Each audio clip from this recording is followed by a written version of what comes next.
Good morning. My name is Greg Hicks. I'm the principal of Columbia High School here in Huntsville, Alabama. Today I'm going to take a few minutes to talk to you about retaining teachers, teacher retention.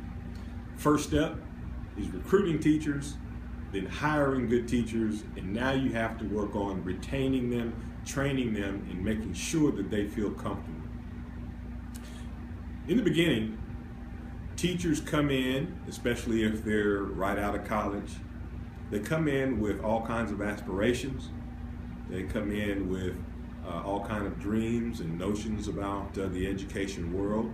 However, it's important that administrators make sure that their new teachers feel comfortable.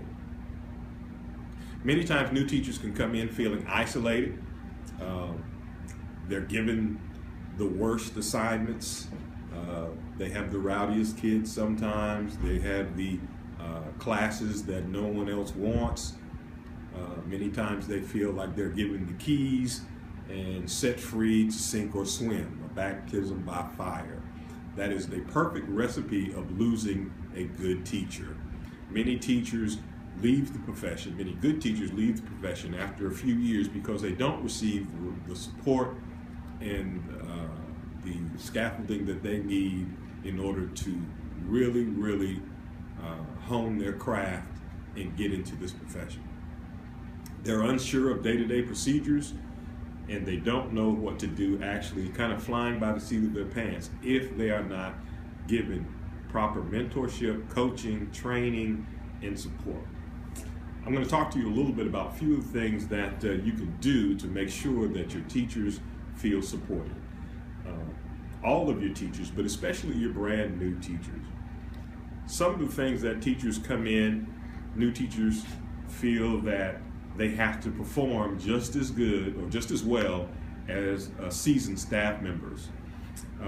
They are expected to perform immediately and learn as they go along.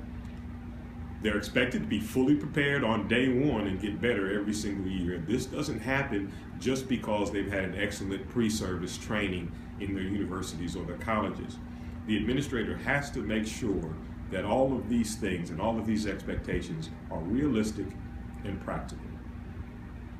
One of the things that administrators can do is to begin an induction and ongoing training and support for those teachers. Many people feel that mentorship is the key. Mentorship is a good buzzword. However, providing a teacher a mentor alone will not get the job done. As a matter of fact, it can actually hurt your school, and here's how I'm going to tell you. Here's why. If you have 20 new teachers or 10 new teachers, and you give each one of them a different mentor, and those mentors aren't trained, you can have 10 to 20 different philosophies all in your building, and they may lead your new teachers in ways that you don't want them to go. The key to this mentor program is to make sure that you train the mentors before you give them to these new teachers. You need to train them as a whole and make sure that everyone is on the same page. You have to have what I call a consistency of culture. A consistency of culture. That's one of the first things you have to do. Now, with this teacher training and support and this mentorship, you have to make sure that you train them, you coach them, you model for them, you support them, give them feedback, and much more. There's no magic pill. You just have to get in there and do what you can to make sure that your teachers feel supported and feel comfortable. The very first thing that you have to do before the first day of school is take about a week, 4 or 5 days, and begin this training and begin this mentorship. The first thing you as the principal need to do is introduce these new teachers to your faculty and give them instant credibility.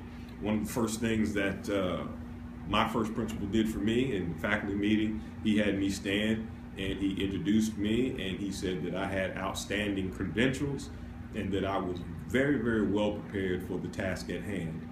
That did all kinds of things for my confidence and set me up for success, and it gave me instant credibility with my co-workers, and I appreciate Mr. Tim Lull for that.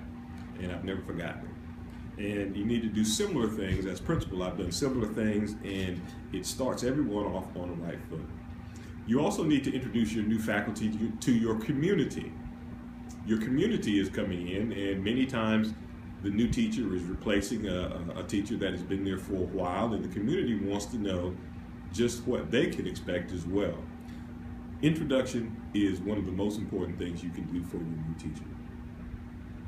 Again, in high school, secondary, we have departments, and we have department chairs for each department, and it's very, very important that all of these department chairs get with these new teachers and train them and help them along. It's not just a mentor, but it's everyone coming along. One of the things that we've done here is we've developed common planning for our departments so that they can meet during the school day and not have to come back after school when everyone is tired and thinking about the next day. We have this incorporated into our schedule, so that helps a lot. Also, a monthly grab and gab. These are meetings with myself where I gather all of the new teachers, grab a little lunch, we sit down together, and we talk about many of the things that are concerning them, any problems that they're having, any support that they may need. They have to have a direct dialogue with the principal. Also, according to the study, What Matters Most, Teaching for America's Future, recruiting, preparing, and retaining teachers is the central strategy for improving our schools. The number one way to improve student achievement is to make sure that we have a top-notch quality faculty and teaching force. That's one of the things we try to do here at Columbia High School, and that's one of the things that we as a nation need to take care of.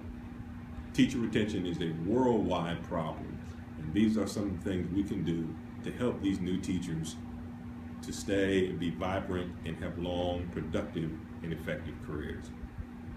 Lastly, create an atmosphere where new teachers feel that they can go out and be themselves, and it's okay to make mistakes. Tell them to go for it. Tell them to try all of the things that they've ever dreamed of during their pre-service, so that they can see what works and what doesn't work very well and how to tweak it. I also want all of my new teachers to journal. Keep a journal every day, so at the end of the year they can reflect on the many things that they did during the school year. Doing this, they can improve and hone their craft and become great teachers for the future. Thanks for listening. My name is Greg Hicks, Principal of Columbia High School. We'll see you next time.